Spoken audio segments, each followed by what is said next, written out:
Olá pessoal do sexto ano, tudo bem com vocês? Vamos aí para mais uma aula de história. Dando continuidade ao capítulo 13, né? Agora a gente vai falar um pouco aí, né, de vida e cultura em Bizâncio, continuidade do capítulo de Idade Média, né? Bom, lembrando que Bizâncio, né, pessoal, era um império, no caso, o Império Romano do Oriente, né, que se tornou aí depois conhecido como Império Bizantino devido toda a cultura que foi sendo assimilada naquela região, né? Uma cultura aí que tinha uma mistura tanto da cultura ocidental quanto da cultura oriental e assim eram poucos considerados bizâncios, né? Ou seja, alguns grupos, né, de etnias, de povos que eram considerados bizâncio, ou seja, os gregos, armênios e sírios, né, tinham essa denominação, tinha esse reconhecimento considerado como Bizâncio. E aí envolvia todo o aspecto cultural, né, que se encaixasse dentro, por exemplo, da fala, da língua, né? No caso aí da língua grega, né? Bom, gente, falando aí sobre os aspectos culturais, né? O aspecto cultural do povo bizâncio era muito voltado para a vida na cidade, né? Bizâncio, o Império Bizantino foi um império muito rico, né? Um império que atraía comerciantes do mundo inteiro, né? Uma atividade econômica muito intensa, né, por meio das manufaturas, inúmeros produtos que eram realizados, né, feitos, confeccionados, fabricados, e tinha então a vida ali voltada, né, para o comércio, para essas atividades, né, de venda, de compra, né, de produtos manufaturados, que poderia, né, ser desde produtos sofisticados quanto, né, alguns artigos, né, não tão sofisticados assim, né, que girava em torno de objetos de uso do dia a dia, né, tanto para dentro de casa quanto para moradia, enfim. Bom, pessoal, o Império Bizantino, né, aqui para vocês terem uma ideia, como que ele era, né, que tem um desenho, né, uma ilustração que mostra para gente aí mais ou menos como que era, né, o Império Bizantino cercado aqui pelo mar, né? Portanto, um império de difícil acesso, né, uma região de difícil acesso, um império fortificado, né, ou seja, por ao redor dele altas muralhas, né, e dentro dele a vida, né, das pessoas que ali residiam, que ali moravam, não é? E desenvolvia ali, portanto, então suas atividades, né, o seu trabalho e sua vida, né? Bom, gente, o Império Bizantino, né, ele sofreu, né, uma interferência muito grande dos povos do Oriente, né? Mas também teve, né, preservou muito de uma cultura ocidental. Essa cultura aí está marcada na religião, porém, né, a religião cristã, né, a religião católica, apostólica romana, não é, fazia parte do Império, né, o Império Romano, e com certeza foi para o Império Romano do Oriente, então, no caso, os bizantinos também acabaram seguindo, né, essa religião muito intensamente, né, mas só que com o passar dos anos, essa cultura, né, essa religião, ela foi ganhando características próprias, né, então, vamos entender como que se vai dar isto, né? Ou seja, quando o Império bizantino, né, ele surge, a religião ela permanece, ela não, inicialmente ela não é modificada, não é, né, não vai perdendo as suas características, né? Mas mas aos poucos isso vai acontecendo porque, devido ao fato do Império estar isolado ali do Ocidente, né, o povo bizantino, né, principalmente o imperador bizantino, né, no caso aí Leão XIII, que governou o Império Bizantino de 777 a 741 depois de Cristo, ele então começou, né, a ir contra alguns dogmas da igreja, algumas crenças, né, da igreja, principalmente naquela relacionada à adoração aos ícones, né? O que eram os ícones? Eram as imagens, né? Como você pode ver aqui, aqui na apostila aqui de vocês, né, da página 356. Temos uma imagem aqui, né, que é um mosaico, a gente vai falar sobre a arte, né, bizantina, e representa aqui a Virgem Maria segurando aqui o menino Jesus, né? Então, a adoração a essas imagens, né, conhecida como ícones, no Império Bizantino, o imperador ele era contra, né, começou a ficar contra a adoração dessas imagens, ou seja, começou-se aí então criar uma cultura iconoclasta, uma cultura que quer romper com essa adoração às imagens, porque na verdade o imperador ele não queria adoração a nenhum tipo de imagem, e a única imagem que era permitida adoração era a sua própria imagem, né? Então o imperador, vendo isso propagado na religião, ele queria fazer com que o seu povo não seguisse, né, a adoração, a veneração a esses ícones, né, a essas imagens. Então isso, né, foi, né, com muito custo, né, sendo propagado, divulgado, né, mas aí dentro, né, das igrejas, no caso da Basílica de Santa Sofia, essas imagens se propagaram e estava ali por muito tempo, mas enfim, no caso Leão III, ele queria deixar, né, deixar que essas imagens não fossem mais seguidas pela igreja cristã, né, a igreja no Oriente, certo? Bom, pelo contrário, né, a Igreja Católica ela fazia questão de adorar as suas imagens, né?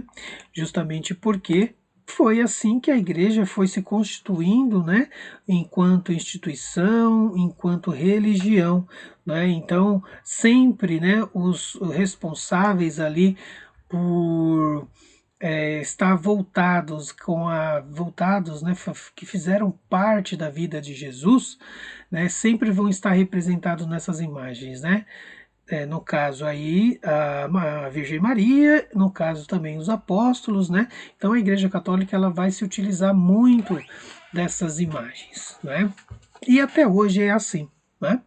Mas a Igreja Cristã do Oriente começa a ter um atrito com a Igreja para não querer adorar mais essas imagens. E outro problema também, não é, pessoal, foi que as imagens, né, não só o problema com as imagens, mas também as missas, né, as missas que eram antes feitas, né, regidas na língua latina.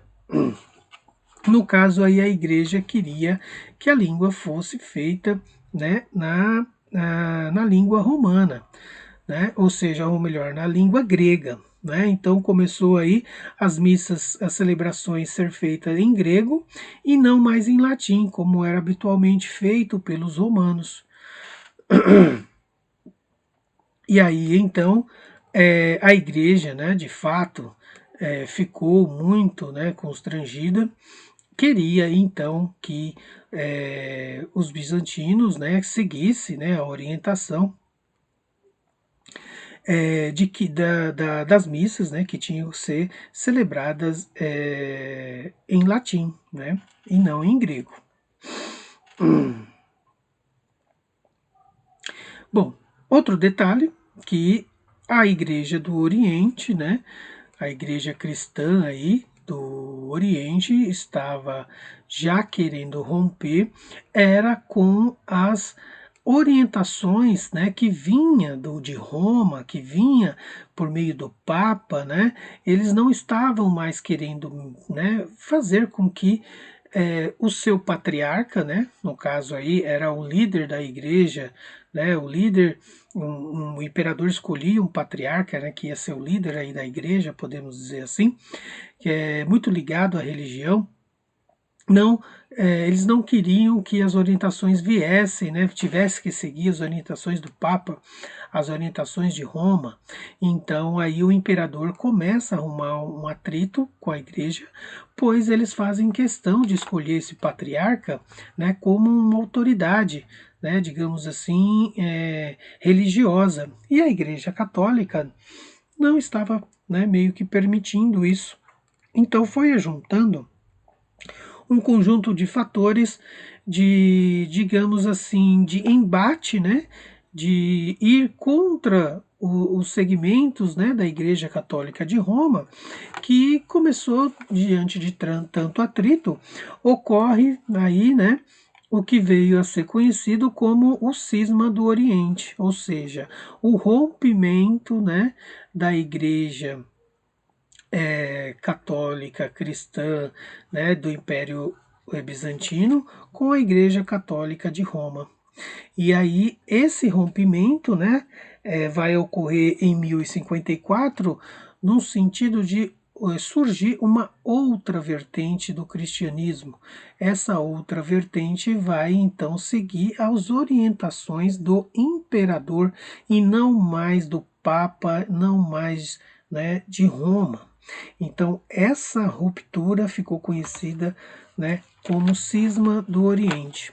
E aí, então, sendo assim, a igreja ela vai ser dividida, né? Ou seja, vai existir a Igreja Católica Apostólica Romana, com sede em Roma, onde temos aí o líder, o Papa, e do lado do Oriente, no Império Bizantino, né, sede em Constantinopla, a Igreja Católica Ortodoxa. Né? Então, vai seguir uma outra vertente, né, do cristianismo, no caso aí, as imagens, né, vão ser deixadas cultuadas, a figura do patriarca ela vai ser valorizada, né, a figura do imperador como também um homem que vai estar ali, né, à frente da igreja também vai ser muito valorizada.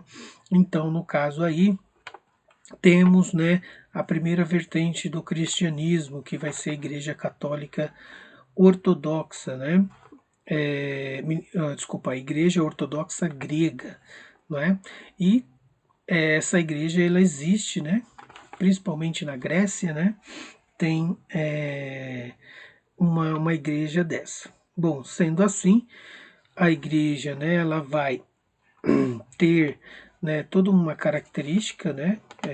Simbólica e representada na figura do imperador e desse patriarca, né? Bom, gente, esse cisma do Oriente, né? Nós vamos ver aqui que vai, né, ser aí feita, né, uma igreja voltada, né, com as características do Império Bizantino.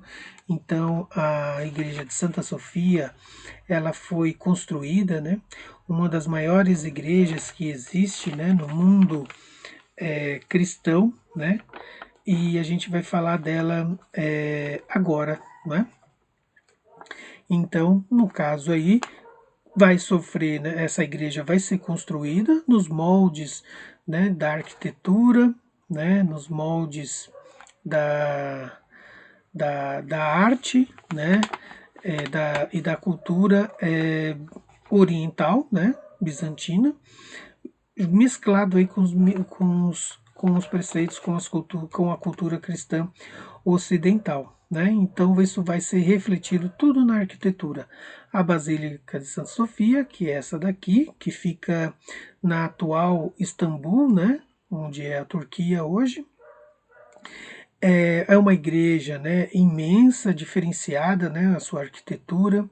Para vocês terem uma ideia, ela possui uma cúpula, né, que é aquele teto em forma de oval, né, arredondado, né, como se fosse uma meia-lua ali, de 32 metros de diâmetro e a altura, né, do topo da cúpula até o chão mede 60 metros de altura, né?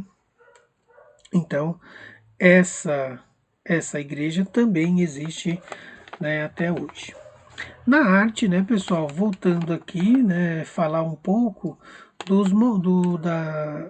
daquela imagem, né, que eu coloquei para vocês aqui. Deixa eu aumentar. Pronto, acho que dá para ver melhor, né? Pronto. Então, dá para vocês perceberem, né, uma imagem religiosa. Vocês podem observar que ao lado dela, né, está aqui o imperador, né? E todos, né, e do lado, né, a esposa do imperador. Aqui nas suas cabeças tem um arco, né? Pode ver, todas elas têm um arco. Isso nos dá o entendimento de pessoas sagradas, pessoas iluminadas, né? E também tem, né, ao centro a imagem de Virgem Maria com o menino Jesus. Então, mostra aí todo o princípio religioso, mas também mostrando a importância do imperador, né? E vocês podem ver que tá cheio de pontinhos essa imagem, né? Nas cores aqui, no desenho, enfim.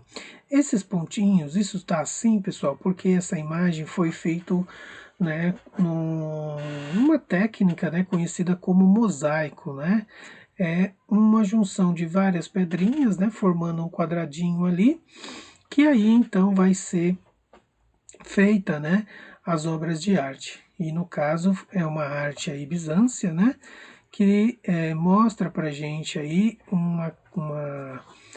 um estilo de arte única, né, que é preservado, né, em muitos museus aí tem muitas obras dessas. E essa arte ela se propagou depois pelo mundo e ela é muito conhecida hoje. Acredito que vocês na escola já fizeram, né, alguma atividade por meio dessa técnica conhecida como mosaico, né? Bom, então visto aqui, né, isso, vamos voltar lá para o apogeu e decadência do Império Bizantino. Então, o apogeu do Império ele se constituiu por meio de um período sem guerras, sem paz, né, que o Império Romano do Oriente teve, enquanto o Império do Ocidente estava sendo invadido, né, pelos povos germanos, né, pelos bárbaros. O Império do Ocidente, do Oriente, não sofreu nenhuma invasão.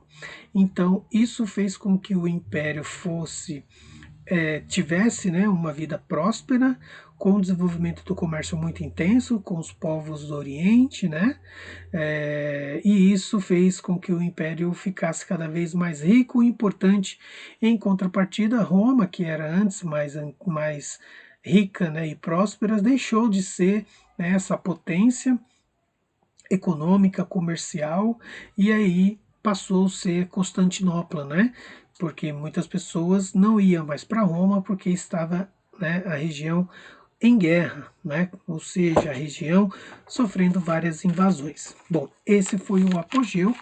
E aí, no caso, quando chega, né, o século XV, né, vai começar aí a surgir, né, no Império Bizantino as mesmas invasões, né, que passou o Império do Ocidente e depois deixou deixar de existir.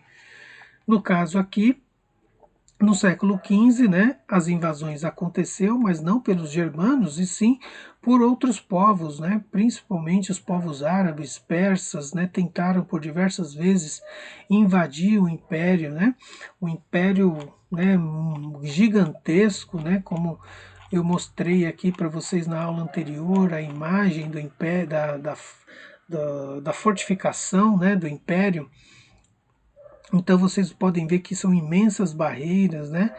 Paredões de pedra, não só um, mas como o outro também mais à frente aqui. Então podemos dizer que era quase intransponível no momento isso acontecer.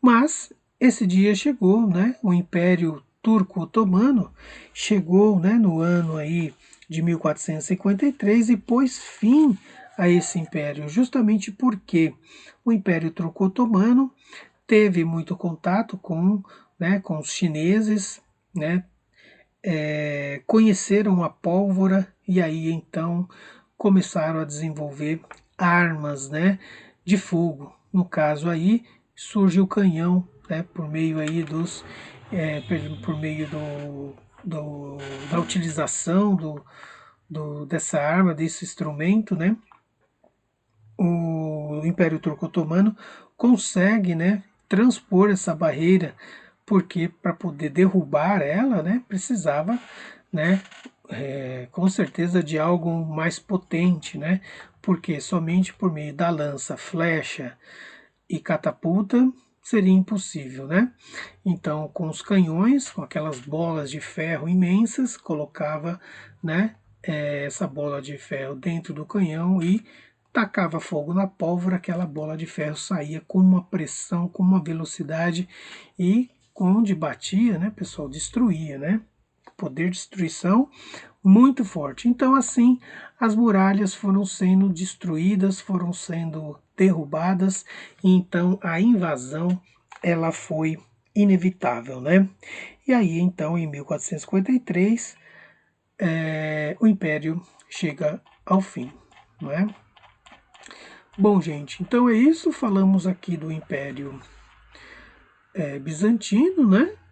E aí depois vamos ver a Arábia antes de Maomé, ou seja, vamos conhecer, né, a cultura dos povos árabes, né, passando pela religião, né, vamos entender um pouco isso aí, tudo bem? Então é isso, façam aí as suas anotações sobre a aula, dúvidas anotem também, para aí depois no chat podermos tirar dúvidas e fazer também uma atividade, tá bom, gente? Então é isso, tudo de bom, até mais, tchau!